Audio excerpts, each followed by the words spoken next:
안녕하십니까. 미국 LA 산채 알렉스입니다. 자, 오늘은 한인이 소유하고 있는 라이센스 중에서 많은 종류와 많은 수의 라이센스가 장롱으로 들어가서 잠자기 시작하고 있다. 이것에 대해서 한번 같이 함께 이야기해 보도록 하겠습니다. 우선 미용실입니다. 캘리포니아주에 한인 인구가 약 120만 명 살고 있답니다. 이분들을 위한 미용실이 1000여 개가 된다는 거죠. 캘리포니아주 인구의 40%가 히스패닉계, 즉 멕시칸이라고 불리워지는 사람들이에요.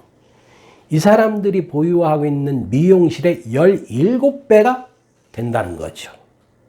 어마무시한 과포하죠. 그러니까 손님이 없거나 실력이 없는 미용사는 미용사 자격증을 어떻게 하겠습니까? 잠재우는 거죠. 더군다나 이번에 코로나19 때문에 많은 미용실이 폐업을 하게 됐어요. 때문에 잠자는 미용사 자격증이 더욱더 많아지게 되는 거죠. 그 다음에 보험 에이전트 라이센스 2017년 통계에 의하면 LA 코리아타운으로부터 반경 50마일 이내에 한국어를 구사할 줄 아는 생명보험, 자동차보험, 건강보험 직종에서 일하는 사람들이 약 1000명에 이른답니다.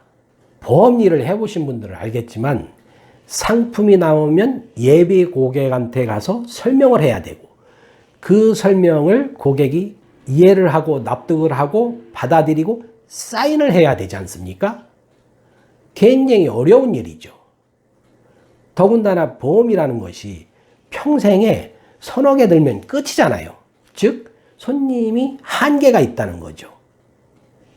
여기다가 아무 라이센스라도 받아놓자 언젠간 쓸 일이 있겠지, 이런 라이센스까지 굉장히 많아요. 그래서 보험사 라이센스를 받은 사람들 중에 58%가 1년 안에 그만두는 것으로 통계가 나와 있어요. 그렇다면 그만둔 그 라이센스는 어디로 가겠습니까? 자연스럽죠? 장롱으로 들어가서 잠자는 리스트에 추가되는 거죠. 다음은 공인회계사, 소위 CPA라고 그러죠. 캘리포니아에 한인 CPA가 2000명이 넘게 있답니다. 인구 120만 명인데 말이죠. 2000명도 어마어마한 숫자 아니에요? 왜 이렇게 많아졌느냐? 한때 이민자와 유학생들의 선망의 비즈니스였어요. 그래서 어마어마하게 많은 사람들이 CPA 라이센스를 받았죠. 지금도 많은 젊은이들이 CPA가 되려고 도전을 합니다. 그런데 이 세금보고도 지금 현재는 까다롭지만 앞으로는 말이에요, 사지선다형 비슷하게 될 거예요. 그래서 ATM 같은 기계에다가 집어넣어버리면 모든 것이 다 끝나는 시대가 곧 올 거라고. 한의원, 한의사 자격증, 미국의 한방병원 한의사, 그것도 한인들이 하는 것이 500여 군데가 된답니다. 그리고 LA에 한 두세 개의 한의과 대학이 있거든요.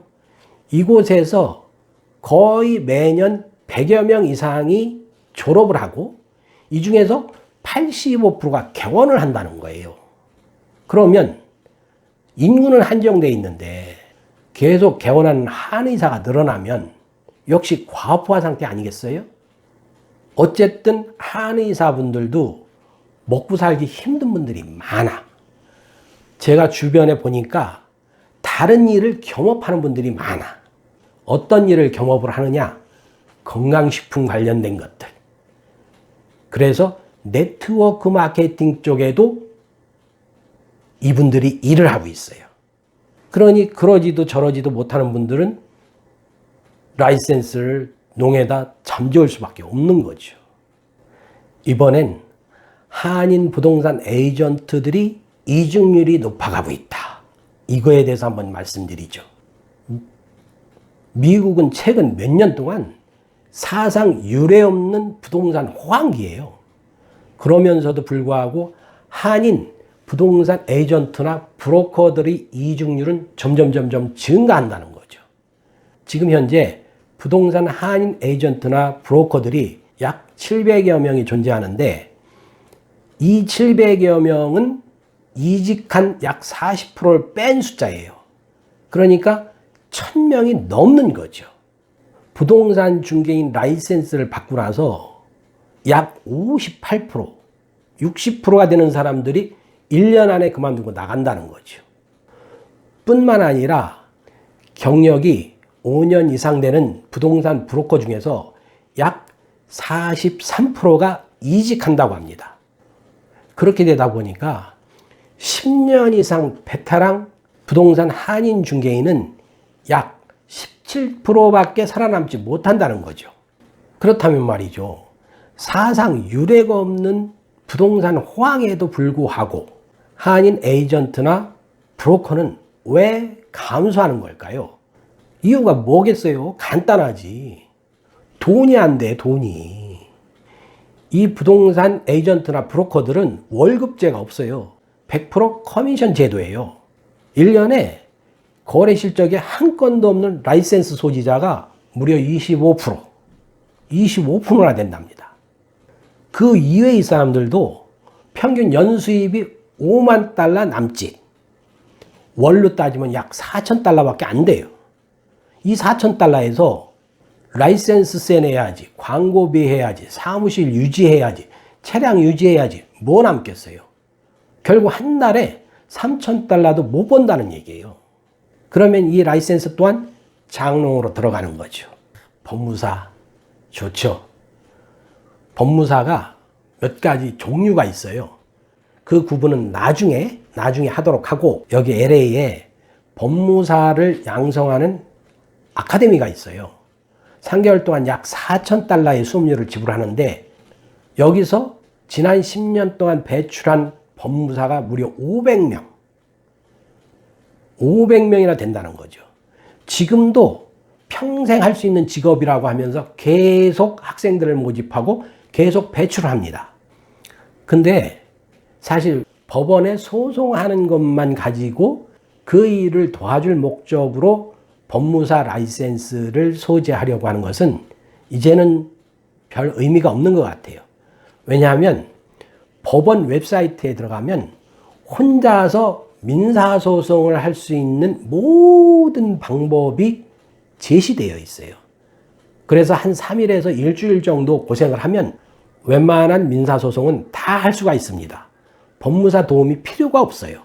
그러니 법무사 라이센스가 점점 장롱으로 들어가서 잠잘 수밖에 없지 않겠습니까? 자, 이제는 변호사입니다. 캘리포니아에서는 2월하고 7월에 1년에 2번 변호사 시험이 있어요. 이 변호사 시험을 통해서 한인 변호사가 약 400명이 탄생합니다. 매년 약 400명이 탄생을 해요. 이분들 중에는 말이에요, 겨울에 난방비가 없어서 난방을 못할 정도로 수입이 형편없는 분들이 제법 많아요. 마지막으로 교회 목사 직분입니다. 2019년 작년에 발표된 내용인데요. 미국 전역에 한인교회가 얼마나 되는지 아세요? 저도 이 수치를 보고 깜짝 놀랐어요. 3,500개가 넘어요. 미국 전역에 한인을 상대로 하는 한인교회가 3,500개가 넘는다고요.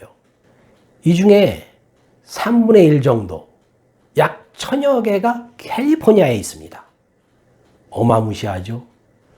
120만 명, 한인교포 120만 명의 교회가 1000개가 넘어.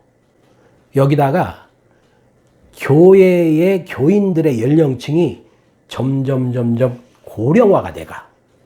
그래서 젊은 층을 끌어안는 교회가 돼야 되는데 그게 잘 안 돼요. 우선 영어에 의한 설교가 약해. 그 다음으로 중요한 게 이민 1세대, 2세대, 즉 지금 나이가 많은 분들이죠. 뭐 60대, 70대, 80대. 이분들이 교회에 대한 집착이 어마무시하게 강해. 교회가 발전을 하려면 어떻게 해야 되겠어요? 세대 교체가 이루어져야 되는데 이게 안 돼. 그러니까 젊은 사람들이 어른들한테 달려들 수는 없으니까 교회를 떠나는 거예요. 교회는 많지, 교회는 고령화가 되지, 젊은 층은 영업권 교회로 옮기는 경우가 많아지지. 그러니까 헌금 액수가 줄고 결국 목회자들의 수입이 줄어들지 않습니까? 소형 교회에서 목회를 보는 목사님들은 그 자신이나 사모님이 다른 일을 하지 않으면 생활 자체를 할 수가 없어요. 이번에 코로나19 때문에 이 소형 교회들, 즉 한 50명 이하 정도 되는 교회들이 상당히 없어질 거예요.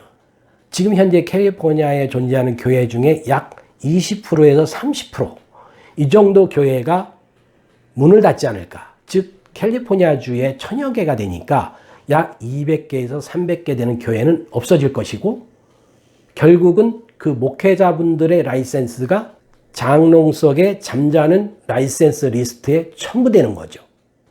요즘 코로나19 때문에 많은 분들이 고통받고 있죠.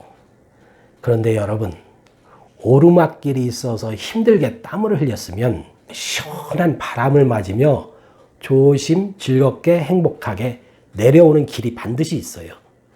우리 모두 그날을 위해서 오늘의 고통을 견뎌보자고요.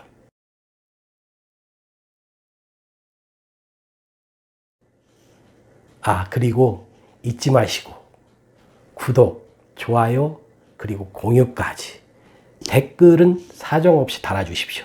제 발전에 큰 도움이 됩니다. 자, 그럼 오늘 여기까지.